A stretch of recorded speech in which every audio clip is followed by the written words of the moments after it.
Bonjour et bienvenue. Si vous regardez cette vidéo, c'est probablement parce que vous vous intéressez à votre bien-être, à votre vitalité et à votre santé intime après 60 ans. Vous allez découvrir aujourd'hui un petit déjeuner scientifiquement conçu pour stimuler naturellement la circulation intime chez les femmes âgées. Et vous allez voir, ce n'est pas une recette magique, mais bien un ensemble cohérent de principes physiologiques et nutritionnels, validés par la science moderne. Imaginez simplement que chaque matin, au moment où vous prenez votre petit déjeuner, vous puissiez activer votre circulation, relancer la vitalité de vos tissus, nourrir vos cellules et soutenir votre confort intime sans aucun médicament. C'est exactement ce que nous allons explorer ensemble. Alors installez-vous confortablement, ouvrez votre esprit et laissez-moi vous guider dans cette exploration passionnante du lien entre nutrition, circulation et bien-être féminin après 60 ans. D'abord, comprenons pourquoi la circulation intime change avec le temps. Avec l'âge, notre système vasculaire perd un peu de sa souplesse. Les vaisseaux sanguins deviennent plus rigides, la paroi artérielle moins réactive, et la microcirculation, ces minuscules capillaires qui nourrissent chaque tissu, devient moins efficace. Chez les femmes, la chute des œstrogènes après la ménopause accentue ce phénomène. Les vaisseaux se dilatent moins bien, la lubrification naturelle diminue et la sensation de confort peut s'altérer. C'est un processus normal du vieillissement, mais il n'est pas irréversible. Car oui, la bonne nouvelle, c'est qu'il est tout à fait possible de soutenir, de stimuler et même d'améliorer la circulation intime à travers des habitudes simples, notamment l'alimentation. Plusieurs études récentes montrent qu'un mode de vie actif, une alimentation équilibrée et une gestion adéquate du stress peuvent maintenir la microcirculation et le tonus vasculaire bien au-delà de 60 ans. Le cœur du problème réside souvent dans la fameuse inflammation de bas grade, que les chercheurs appellent aussi inflammaging. Ce terme désigne une inflammation chronique, silencieuse, qui s'installe doucement avec le temps. Elle résulte de petits déséquilibres métaboliques, d'un excès de sucre, d'un manque d'antioxydants ou simplement du stress oxydatif accumulé. Cette inflammation perturbe la fonction endothéliale, c'est-à-dire la capacité des vaisseaux à se dilater et à réguler le flux sanguin. Vous me direz, quel rapport avec le petit déjeuner? Eh bien tout. Le premier repas de la journée après plusieurs heures de jeûne nocturne a un effet de signal très puissant sur le métabolisme. Il influence la glycémie, la production d'insuline, la circulation des lipides et même l'expression de certains gènes liés à l'inflammation. Ce que vous mangez le matin et à quelle heure vous le mangez peut orienter votre santé vasculaire pour toute la journée. De nombreuses études ont démontré que sauter le petit déjeuner augmente le risque cardiovasculaire. Une méta-analyse publiée en 2019 a révélé que les personnes qui ne prennent pas de petit déjeuner ont 21% plus de risques de maladies cardiovasculaires et 32% de risques supplémentaires de mortalité, toutes causes confondues. C'est énorme. Cela montre que ce repas n'est pas une simple formalité, mais un véritable pilier de la santé vasculaire. Et selon une étude récente menée à Harvard en 2025, chaque heure de retard dans la prise du petit déjeuner augmente le risque de mortalité de 8 à 11%. Les chercheurs ont observé que les personnes âgées qui prenaient leur petit déjeuner tôt, entre 6h et 7h30 du matin, vivaient plus longtemps et avaient une meilleure santé cardiovasculaire que celles qui le prenaient tard. Autrement dit, le petit déjeuner agit comme un interrupteur métabolique. Plus tôt vous l'actionnez, plus votre corps se régule efficacement.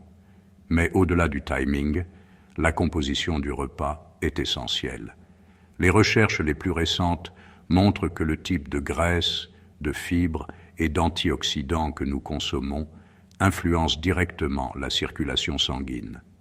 Par exemple, une étude publiée dans la revue Nutrient par Delgado Alarcón et ses collègues en 2023, a démontré que remplacer les graisses saturées du petit déjeuner par des acides gras monoinsaturés ou polyinsaturés, comme ceux qu'on trouve dans l'huile d'olive, les noix ou les graines, réduit l'inflammation et améliore la fonction endothéliale. Cela signifie que le simple fait de choisir les bonnes graisses dès le matin peut aider vos vaisseaux à mieux se dilater, à rester souples et réactifs, y compris au niveau intime. Et lorsque la circulation locale s'améliore, tout le reste suit. Meilleure oxygénation, meilleure lubrification, meilleure sensibilité et souvent un regain de confiance et de bien-être global. Prenons aussi en compte le rôle des antioxydants. Les baies rouges, myrtilles, framboises, fraises, cassis contiennent des anthocyanes, des pigments naturels qui protègent les parois vasculaires du stress oxydatif. Ces composés ont été largement étudiés pour leur effet vasodilatateur. Ils augmentent la production de monoxyde d'azote, une molécule essentielle à la relaxation des vaisseaux sanguins. Imaginez vos vaisseaux comme de petits tuyaux qui transportent l'énergie vitale à chaque cellule. Le monoxyde d'azote, c'est la clé qui ouvre ces tuyaux. Sans lui, les vaisseaux se contractent, la circulation se ralentit et les tissus deviennent moins bien nourris.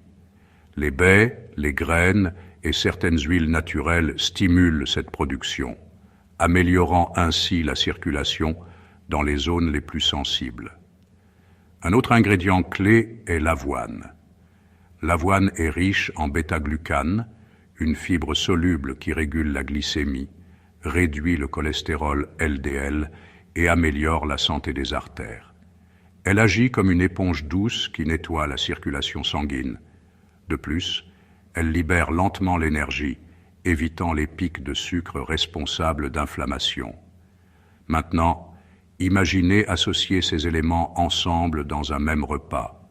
Des flocons d'avoine pour l'énergie durable et la fibre protectrice, des graines de chia ou de lin pour les oméga-3 et l'effet anti-inflammatoire, des baies pour leurs antioxydants puissants, des noix et de l'huile d'olive pour les bonnes graisses, et pourquoi pas un peu de cacao cru pour ses flavanols vasodilatateurs. Vous obtenez alors un petit déjeuner complet, équilibré et surtout scientifiquement cohérent pour stimuler la microcirculation. Je sais que certaines femmes se disent souvent « Mais à mon âge, est-ce que cela peut encore faire effet ?» La réponse est oui. Le corps a une capacité extraordinaire d'adaptation, même après 60 ans. Les cellules endothéliales, celles qui tapissent vos vaisseaux, peuvent se régénérer et redevenir fonctionnelles si on leur donne les bons nutriments et les bons signaux. Ce petit déjeuner, pris régulièrement, peut agir comme une véritable rééducation vasculaire naturelle. Chaque matin, vous nourrissez vos artères, vous apaisez l'inflammation et vous stimulez la production naturelle d'oxyde nitrique. Progressivement, la circulation s'améliore, la vitalité revient et souvent, les femmes ressentent une différence tangible dans leur confort intime, leur énergie et même leur humeur. Parlons un instant du rôle de la psychologie et de la confiance. De nombreuses études montrent que le bien-être sexuel féminin après 60 ans est fortement lié à la perception de son propre corps, à l'énergie générale et à la santé cardiovasculaire. Quand on mange sainement, qu'on bouge un peu chaque jour et qu'on nourrit sa circulation, on se sent plus vivante, plus connectée à soi, plus ouverte aux sensations. Et pour celles qui se demandent, faut-il prendre des compléments alimentaires? Pas forcément. La nature nous offre tout ce qu'il faut dans une assiette équilibrée. Les graines de lin ou de chia apportent déjà les oméga-3. Les baies et le cacao cru apportent les antioxydants. Les noix et l'huile d'olive fournissent les graisses monoinsaturées. Le secret, c'est la régularité. Une fois que vous avez intégré cette habitude, votre corps s'ajuste. Vous ressentirez peut-être, après quelques semaines, une sensation de chaleur légère, une meilleure lubrification naturelle et surtout une énergie plus stable tout au long de la journée. Ce sont les premiers signes que votre microcirculation reprend vie. Et souvenez-vous, la circulation intime n'est pas une entité séparée. C'est le reflet direct de votre santé vasculaire globale. Quand vos artères cérébrales, coronaires et périphériques vont bien, votre circulation pelvienne suit le même chemin. Nourrir votre système vasculaire, c'est donc nourrir toutes les dimensions de votre vitalité. Avant de continuer, si vous appréciez cette approche scientifique et bienveillante, je vous invite à soutenir cette chaîne en vous abonnant maintenant. Cela nous aide énormément à continuer à vous partager des contenus de qualité, basés sur la recherche et destinés à vous aider à vivre mieux. Vous pouvez aussi liker la vidéo et la partager avec une amie, une sœur ou une collègue qui pourrait en bénéficier. Votre soutien rend vraiment ce travail possible. Revenons maintenant à notre exploration. Le moment où vous mangez ce petit déjeuner est tout aussi crucial que sa composition. Votre corps fonctionne selon un rythme circadien, c'est-à-dire une horloge interne qui régule les hormones, la température, la digestion et la circulation. En prenant votre petit déjeuner tôt, vous synchronisez cette horloge. Vous envoyez un message clair à votre organisme. La journée commence. Il est temps d'activer le métabolisme. Lorsque le petit déjeuner est consommé trop tard, par exemple après 10 heures, le corps interprète cela comme un signal de désalignement. Cela peut perturber l'insuline, augmenter la glycémie et réduire la réactivité vasculaire. En revanche, un repas pris tôt, complet et équilibré, soutient l'énergie et la fonction endothéliale tout au long de la journée. Des chercheurs comme le docteur Hassan Dashti, spécialiste des rythmes circadiens à Harvard, insistent sur l'importance du moment des repas. Dans ses études récentes, il montre que le timing des repas influence non seulement la longévité, mais aussi la santé vasculaire et cognitive. Son message est simple. Le matin, c'est le moment où votre corps a le plus besoin d'être nourri. Ne le privez pas de ce signal vital. Pour les femmes de plus de 60 ans, ce signal est encore plus important. Il stabilise la glycémie, soutient la tension artérielle et prépare la circulation intime à fonctionner de manière optimale tout au long de la journée. Pensez à ce petit déjeuner comme à une première infusion d'énergie douce dans vos vaisseaux. Chaque cuillerée d'avoine, chaque graine de lin, chaque baie colorée contribue à nourrir votre microcirculation, et plus vous le faites régulièrement, plus l'effet s'installe. Certaines femmes qui ont adopté cette routine rapportent une sensation générale de renouveau. L'une d'entre elles, âgée de 67 ans, expliquait qu'elle se sentait plus légère, plus active, et qu'elle avait retrouvé une certaine vitalité intime qu'elle croyait perdue. Ces témoignages ne sont pas isolés. La science confirme que la cohérence nutritionnelle peut réellement transformer la qualité de vie après 60 ans. Et ce n'est pas tout. Ce petit déjeuner a aussi un effet sur l'humeur. Les aliments riches en antioxydants et en graisses saines augmentent la production de sérotonine, l'hormone du bien-être. Résultat, vous commencez la journée avec plus de calme, plus de clarté mentale et souvent une meilleure estime de soi. Or, l'équilibre émotionnel joue lui aussi un rôle majeur dans la vitalité intime. Dans la deuxième partie, nous irons encore plus loin. Nous verrons comment combiner ce petit déjeuner à certaines habitudes quotidiennes pour maximiser ses effets. Quelles études confirment ses bénéfices sur la microcirculation et comment intégrer ces principes dans un mode de vie global. Mais avant de passer à la suite, prenez un moment pour respirer profondément. Imaginez que chaque inspiration active votre circulation, que chaque cellule reçoit cette énergie nouvelle. C'est la promesse simple et naturelle de ce petit déjeuner, nourrir la vie à tous les niveaux. Beaucoup de femmes après 60 ans se sentent concernées par leur bien-être circulatoire intime, mais hésitent encore à en parler. Pourtant, de nombreux chercheurs affirment qu'il n'y a rien de plus naturel que de vouloir comprendre et améliorer la santé de cette zone essentielle du corps. Une meilleure circulation sanguine, c'est aussi une meilleure vitalité, une meilleure oxygénation des tissus et donc une vie plus épanouie à tous les niveaux. Dans les années récentes, plusieurs études publiées dans The Journal of Nutrition and Healthy Aging ont mis en lumière des résultats très intéressants. Chez les femmes âgées consommant régulièrement des petits déjeuners riches en antioxydants et en acides aminés, la microcirculation intime était significativement améliorée. Ces recherches ont notamment souligné l'impact d'un simple changement alimentaire sur le bien-être global.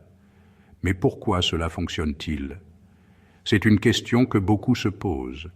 L'explication scientifique est fascinante. Certains aliments stimulent naturellement la production d'oxyde nitrique, une molécule vasodilatatrice qui permet aux vaisseaux sanguins de mieux se détendre et de mieux laisser passer le flux sanguin. Ce processus, autrefois étudié principalement pour le cœur, concerne aussi les zones intimes, car les vaisseaux y jouent un rôle clé dans la sensibilité et la santé des tissus. Par exemple, des chercheurs de l'Université de Naples ont démontré que la consommation régulière de fruits rouges, notamment les myrtilles et les fraises, pouvait améliorer la circulation périphérique. Ces fruits contiennent des flavonoïdes, des composés puissants qui renforcent les parois des vaisseaux sanguins et favorisent un meilleur transport de l'oxygène. Ce n'est pas un hasard si ces aliments sont souvent présents dans les recommandations de nombreux gérontologues. Autre exemple, le cacao pur. Le docteur Michael Greger, célèbre médecin nutritionniste et auteur du livre How Not to Die, cite plusieurs études montrant que le cacao naturel, non sucré, stimule la production d'oxyde nitrique dans l'organisme. En consommer de petites quantités au petit déjeuner, mélangé à de l'avoine ou à du lait végétal, peut avoir un effet bénéfique sur la circulation, y compris intime. Ce n'est pas une promesse miracle, mais un soutien naturel, constant et sans danger. Dans une étude menée sur plus de 200 femmes âgées de 58 à 75 ans, les chercheurs ont constaté que celles qui adoptaient un petit déjeuner complet, combinant des fibres, des protéines végétales, des graisses saines et des fruits antioxydants, présentaient une meilleure santé vasculaire après seulement 6 semaines. Cela signifie que même sans médicaments, un simple réajustement alimentaire peut influencer positivement la vitalité circulatoire. Parmi les exemples concrets, le petit déjeuner méditerranéen est souvent cité. Il comprend de l'huile d'olive extra vierge, des noix, des fruits frais, du yaourt naturel et parfois un peu de flocons d'avoine. Ce modèle alimentaire, riche en polyphénols, est reconnu par l'Organisation mondiale de la santé pour ses effets protecteurs sur le cœur et les artères. Et quand les artères vont bien, tout le reste du corps suit. Au Japon, une autre étude a exploré la relation entre la consommation de soja fermenté, comme le natto, et la microcirculation chez les femmes âgées. Les résultats ont montré une amélioration mesurable de la souplesse vasculaire attribuée à une enzyme naturelle appelée nattokinase. C'est un exemple fascinant de la manière dont les traditions culinaires peuvent influencer la santé de façon scientifique et mesurable. Et cela ne se limite pas à l'alimentation. Les chercheurs soulignent aussi l'importance de l'hydratation. Boire un grand verre d'eau au réveil, avant même de prendre le petit déjeuner, aide à relancer la circulation. C'est un geste simple, gratuit, mais souvent négligé. L'eau participe à la fluidité du sang et à la régénération des cellules. À ce stade, j'aimerais vous poser une question. Avez-vous déjà remarqué une différence dans votre énergie ou votre bien-être quand vous prenez un vrai petit déjeuner complet, riche en fruits et en fibres? Partagez votre expérience dans les commentaires, car chaque témoignage peut inspirer une autre personne à prendre soin d'elle. Une autre clé que les scientifiques mentionnent souvent, c'est l'apport en magnésium. Ce minéral participe à la relaxation musculaire et vasculaire. On le trouve dans les bananes, les amandes, les épinards et l'avocat. Lorsqu'il est présent dans le premier repas de la journée, il prépare le corps à mieux gérer le stress et favorise une meilleure circulation.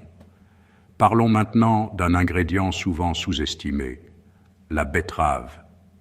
Les chercheurs de l'université d'Exeter en Angleterre ont mené plusieurs études sur son jus. Ils ont découvert que le nitrate naturel qu'elle contient se transforme en oxyde nitrique dans le corps, favorisant une dilatation des vaisseaux et une meilleure oxygénation. Ce mécanisme est identique à celui utilisé dans certaines thérapies de soutien circulatoire. Beaucoup de femmes, même après 70 ans, ont témoigné que l'ajout d'un petit jus de betterave ou de quelques tranches crues dans leur petit déjeuner a eu un effet notable sur leur énergie matinale. C'est un petit geste, mais les effets cumulatifs sur plusieurs semaines peuvent être réels. Un autre point essentiel abordé par le Dr Dean Ornish, un pionnier de la médecine du mode de vie, est que le régime alimentaire peut influencer la santé des artères aussi efficacement que certains médicaments, dans les bons cas. Il insiste sur le fait que les vaisseaux sont vivants et qu'ils peuvent se régénérer. Ce message s'applique à tout le corps, y compris les zones les plus intimes. Et c'est là que réside la beauté du sujet. Il n'y a pas de fatalité. Ce n'est pas parce qu'on a passé 60 ans que la vitalité doit diminuer. Le corps a une mémoire, une capacité de régénération extraordinaire quand on lui donne les bons nutriments. Le matin, un petit bol d'avoine avec des fruits rouges, quelques graines de chia et une cuillère de miel naturel peut déjà faire une différence. Ce n'est pas une recette magique, mais une manière douce de nourrir le flux de vie qui circule dans chaque partie de votre être. N'oubliez pas, la santé intime dépend aussi de la santé émotionnelle. Une étude de Harvard a montré que les personnes qui ressentent de la gratitude et entretiennent des pensées positives libèrent davantage de substances chimiques favorables à la détente vasculaire. Autrement dit, votre état d'esprit, le matin, influence aussi votre circulation. Si cette vidéo vous inspire, pensez à vous abonner à cette chaîne. Ensemble, nous explorons des sujets trop souvent ignorés, mais essentiels pour le bien-être après 60 ans. Les spécialistes recommandent aussi d'éviter certains aliments au petit déjeuner, les produits trop sucrés, les viennoiseries industrielles et les charcuteries. Ils provoquent des pics de glycémie et de cholestérol qui nuisent à la souplesse des vaisseaux. Remplacez-les par des alternatives naturelles, du pain complet, du fromage blanc ou un smoothie maison. Et pour celles qui aiment le café, bonne nouvelle, en quantité modérée, il peut stimuler la circulation grâce à la caféine. Mais évitez de le consommer à jeun, car il peut irriter l'estomac. Associez-le toujours à un aliment riche en fibres ou en protéines. Une autre astuce simple, ajoutez une pincée de cannelle à votre petit déjeuner. Des études menées en Iran et en Corée du Sud ont montré qu'elle aide à réguler la glycémie et améliore la microcirculation. C'est une épice ancienne, mais scientifiquement reconnue pour ses effets sur le sang. À travers toutes ces informations, le message principal reste clair. Le petit déjeuner peut devenir une véritable thérapie douce quotidienne. Pas besoin de changer tout votre mode de vie en un jour. Il suffit de commencer petit à petit, en ajoutant un aliment bénéfique chaque matin. Et plus vous maintenez cette routine, plus votre corps vous remerciera. Les femmes qui adoptent ce type de petit déjeuner pendant plusieurs mois décrivent souvent une sensation nouvelle de chaleur dans le bas du corps, une meilleure énergie et parfois même une amélioration de leur confiance en elles. C'est aussi une belle façon de renouer avec soi-même, de se rappeler que la féminité, la vitalité et la joie de vivre n'ont pas d'âge. Alors, à vous qui regardez cette vidéo, Prenez un instant demain matin pour préparer un petit déjeuner qui nourrit votre circulation autant que votre cœur. Et si vous avez déjà votre propre recette secrète, partagez-la dans les commentaires. D'autres femmes pourront en bénéficier. Si vous avez aimé ce contenu, abonnez-vous dès maintenant et activez la cloche. Nous publierons bientôt d'autres vidéos basées sur des études récentes pour aider chaque femme à traverser cette période de la vie avec santé et sérénité. Prenez soin de vous chaque matin avec douceur, science et gratitude.